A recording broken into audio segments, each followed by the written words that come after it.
గాంధీ ఆశయ సాధనకు ప్రతి ఒక్కరూ కృషి చేయాలని ప్రభుత్వ విప్ వేములవాడ ఎమ్మెల్యే ఆది శ్రీనివాస్ అన్నారు. బుధవారం గాంధీ జయంతిని పురస్కరించుకుని వేములవాడ పట్టణంలోని గాంధీనగర్ మున్సిపల్ ఆవరణలో గాంధీ విగ్రహాలకు అలాగే శాస్త్రీనగర్ లో లాల్ బహదూర్ శాస్త్రి జయంతిని పురస్కరించుకుని వారి విగ్రహానికి పూలమాళ్లు వేసి ఘనంగా నివాళులర్పించారు. అనంతరం మున్సిపల్ చైర్మన్ రామతీర్థపు మాధవితో కలిసి స్వచ్ఛతా హీ సేవ కార్యక్రమంలో భాగంగా మున్సిపల్ కార్మికులకు ప్రశంసా పత్రాలు అందించారు.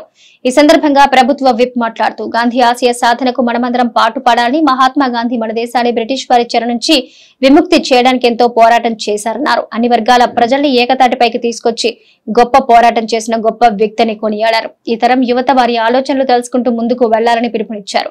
ప్రపంచ వ్యాప్తంగా మహాత్మా గాంధీ జయంతి వేడుకలు ఘనంగా జరుగుతున్నాయన్నారు. మహాత్మా గాంధీ భారతదేశానికి స్వతంత్రం తీసుకురావడానికి శాంతి మార్గం ద్వారా తన పోరాట పంథాను కొనసాగించారన్నారు. ఉప్పు సత్యాగ్రహం, క్విట్ ఇండియా, సహాయ నిరాకరణ ఉద్యమం వంటి ఎన్నో పోరాటాలు చేశారని, భారతదేశంలో ఏ పల్లె చూసినా మహాత్మా గాంధీ విగ్రహం లేని ఊరే లేదన్నారు. స్వరాజ్యం సాధించిన బాపూజీ కలలుగన్న గ్రామ స్వరాజ్య సాకారం చేయటమే మన కర్తవ్యమని, సమాజ హితమే అభిమతంగా తన జీవితాన్ని త్యాగం చేసిన మహాత్ముడు నడిచిన మార్గం మనకు స్ఫూర్తిదాయకమన్నారు. ఈ కార్యక్రమంలో municipal vice chairman Bingi Mahesh, కౌన్సిలర్లు, కాంగ్రెస్ నాయకులు, ఆర్యవైశ్య నాయకులు, మున్సిపల్ సిబ్బంది తదితరులున్నారు. పట్టణ పుర ప్రముఖులందరికీ మరియు ముఖ్య అతిథి వేములవాడ శాసనసభ్యులు గౌరవనీయులు ప్రభుత్వ ఆదిశీలన గారికి, మున్సిపల్ చైర్పర్సన్ రామతీర్థం మాధవి గారికి మరియు ఇచ్చేసినటువంటి కౌన్సిలర్లందరికీ, బీజేపీ, టీఆర్ఎస్ నాయకులందరికీ ఈ యొక్క కార్యక్రమానికి వచ్చేసిన ఆదిశీలన గారికి ధన్యవాదాలు అర్పించినటువంటి మహాత్మా గాంధీ గారి యొక్క జయంతి వేడుకలు జరుపుకోవడం చాలా ఆనందదాయకం. అలాగే కట్పూరి శ్రీనివాస్ గారు చెప్పినట్టు పొట్టి శ్రీరాములు వారి యొక్క ఒక చిన్న పొరపాటు జరిగింది. అలాగే కార్యక్రమానికి ముఖ్య అతిథి వచ్చేసిన గౌరవ శాసనసభ్యులు శ్రీనివాస్ గారికి, గౌరవ అతిథి మున్సిపల్ చైర్పర్సన్ రామతీర్థ మాధవి రాజు గారికి, గౌరవ కౌన్సిలర్ వైస్ చైర్మన్ గారికి, మరి వివిధ పార్టీల నాయకులకు, వైశ్య సంఘ ప్రతినిధులకు అందరికీ పేరు పేరు నమస్కారం తెలియజేస్తూ, అలాగే గాంధీ జయంతి శుభాకాంక్షలు తెలియజేస్తూ, మరి మహాత్మా గాంధీ మరి స్వాతంత్రం మహాత్మా గాంధీ గారు అయితే తెలంగాణ రాష్ట్రంలో, ఉమ్మడి ఆంధ్రప్రదేశ్ రాష్ట్రంలో అప్పుడు మనకు భాష సంయుక్త రాష్ట్రాలు కావాలని చెప్పి పొట్టి శ్రీరాములు గారు మనకు మద్రాసు నుంచి వేరు చేసిన కార్యక్రమంలో పొట్టి శ్రీరాములు గారు మరి వారు కూడా మన వైశ్య కులానికి, మహాత్మా గాంధీ గారు దేశానికి స్వాతంత్రం తీసుకొచ్చినట్టు మన మహాత్మా గాంధీ గారు కూడా మన వర్గానికి, మన కులానికి సంబంధించిన వారికి ఈ రోజు స్వాతంత్రం వచ్చి ఇన్ని రోజులైనా కానీ రాష్ట్ర ప్రభుత్వాలు, కేంద్ర ప్రభుత్వాలు వారు చేసినటువంటి త్యాగాన్ని గుర్తుంచుకొని ఈ ప్రభుత్వం తరఫున ఈ కార్యక్రమాలు నిర్వహించడం చాలా అభినందించదగ్గ విషయం.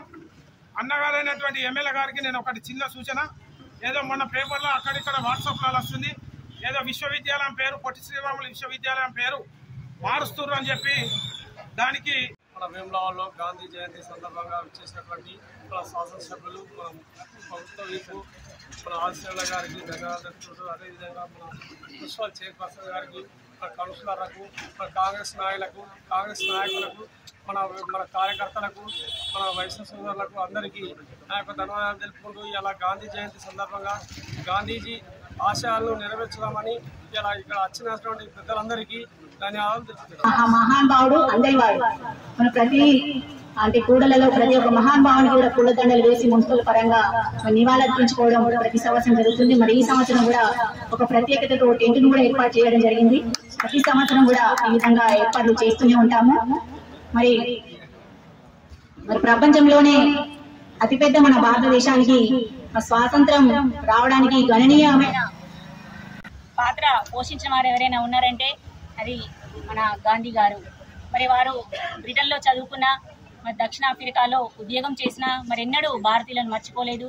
మరి సత్యం, అహింస మార్గంలోనే మరి ఏదైనా సాధ్యమవుతుందని చెప్పేసి మరి అప్పుడున్నటువంటి బ్రిటిష్ వాళ్ళను మరి ప్రాంతం నుంచి తరిమి కొట్టిన వారు ఎవరైనా ఉన్నారంటే అది గాంధీ గారి. మరి ఈ రకంగా మరి గాంధీ గారు సత్యం, అహింస మార్గంలో ఏదైతే సూచనలు చేశారో అదే మార్గంలోని మనం ఈరోజు తెచ్చినటువంటి మన తెలంగాణ రాష్ట్రానికి కూడా అదే మన మాజీ ముఖ్యమంత్రి వారి కేసీఆర్ గారు సాధనలో మరి రాష్ట్రాన్ని సాధించుకోవడం జరిగింది. మరి ఈ విధంగా వారి యొక్క ఆశయ సాధనకు ప్రతి ఒక్కరు కూడా కృషి చేయాలి. మరి వారు ఏదైతే కలలుగన్న స్వరాజ్యం, గాంధీజీ కలలుగన్న స్వరాజ్యం పల్లెలే పట్టుకొమ్మలు అనే విధంగా కూడా ఏదైతే మనం ముందుకెళ్తున్నామో మరి ఆ విధంగా కూడా మరి రాష్ట్రం ముందుకెళ్లి మరి అన్ని సబ్బండ వర్గాల కోసం కూర్చున్న సందర్భంగా భారతదేశానికి స్వాతంత్రం తీసుకురావడానికి శాంతియుత మార్గంలో అనేక రకాల పోరాటాలు చేసి ఉప్పు సత్యాగ్రహం అని, క్విట్ ఇండియా ఉద్యమం అని, వందే మాతరం అని ఈరోజు వారు చేసినటువంటి పాదయాత్రకు సంబంధించిన అంశం కానీ తెల్ల దొరలను గడగడలాడించే విధంగా అన్ని వర్గాల ప్రజలను ఏకతాటిపై తీసుకొని వచ్చి సహాయ నిరాకరణ ఉద్యమం తీసుకొని వచ్చి ఈరోజు బ్రిటిష్ పరిపాలనకు తెరదీసే విధంగా ఈ దేశానికి స్వాతంత్రం వచ్చే విధంగా చేసినటువంటి వారి సేవలు ఎనలేనివి. వారిని ఈరోజు మనం మరవలేనటువంటి సందర్భంలో భారతదేశంలో ఏ పల్లె చూసినా మహాత్మా గాంధీ గారి విగ్రహం లేని పల్లె లేదంటే అతిశయోక్తి లేదు.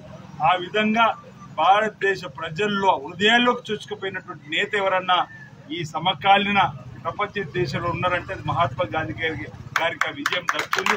అలాంటి మహాత్మా గాంధీ గారిని మనం ఈరోజు మరణం చేసుకోవడం, మన దేశానికి స్వాతంత్రం వచ్చినటువంటి అంశాన్ని రోజు ఒకసారి మనం చర్చించుకొని ఈరోజు ఆ రోజు ఉన్నటువంటి ఇబ్బందులు ఏ విధంగా మన పెద్దలు అధిగమించారని చెప్పనేటువంటి అంశాన్ని ఈరోజు మహాత్మా గాంధీ గారి చరిత్ర ద్వారా ఈ మహాత్మా గాంధీ గారి జయంతి సందర్భంగా వారికి గౌరవించుకుంటూ ఈ తరానికి వారి యొక్క చరిత్రను చెప్పేటువంటి మరో మహత్తరమైనటువంటి రోజుగా ఈరోజు గాంధీ జయంతి నేను భావిస్తా ఉన్నాను. మన ఊహ తెలిసినప్పుడు కూడా చిన్నప్పుడు చదువుకునేటప్పుడు కూడా ర్యాలీలో మహాత్మా గాంధీ అమర్ అని చెప్పినటువంటి కార్యక్రమాల్లో ప్రతి వార్డులో తిరిగినటువంటి సందర్భం గుర్తు చేసుకుంటూ ఏ పిల్లోడైనా ముందు బడిలోకి వచ్చినట్టే మహాత్మా గాంధీ చరిత్ర తెలుసుకున్నటువంటి సందర్భంగా చరిత్ర పుటల్లో ఉన్నటువంటి వారి యొక్క ఆశయ సాధనను, ఆలోచన విధానాన్ని, వారి యొక్క భావాలను వారి